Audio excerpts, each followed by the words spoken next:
Ryan, Mayor Marl, what did you think of the protest here today and the job the young adults did here to organize this? Well, our young people did a phenomenal job, and I was so grateful that it got that today's rally and protest got rescheduled, because, as you know, you were here yesterday afternoon. We kind of got rained out, so I was fearful that we might lose some of that momentum and energy. But luckily, it was rescheduled, and I think things went perfectly this evening.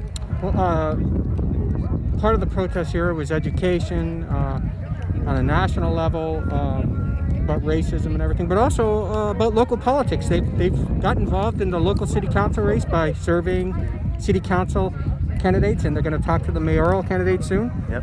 What do you think about kids taking an active role? Not kids, young adults taking an active role in local politics? Well, it reminds me a little bit of myself at that age, because I started with a few friends back in 2001, a Young Democrats organization at Saline High School, because we wanted to be politically active, we wanted to be informed, and we wanted to make a difference. So I think it's wonderful. I applaud their interest, and I encourage it.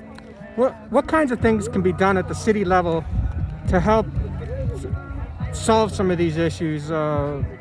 Police brutality, racism, diversity at the city level? Well, several things. And as you're aware, Chief Hart messaged on this, I believe, back in April. But bias-based policing, that initiative, if you will, has already been integrated into the policy manual for all police officers. So that's a very positive step.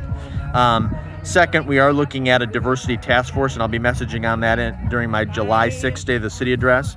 Also, I'll be messaging on the fact that the first 2 weeks in September, we have scheduled tentatively to take place in person DEI training, diversity, equity, and inclusion training for all of our staff members. But that was the only training that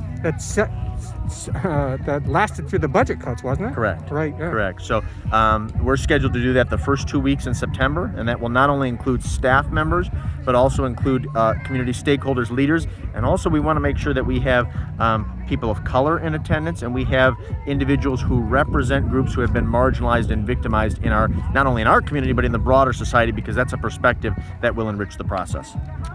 Well, also, let me just say this.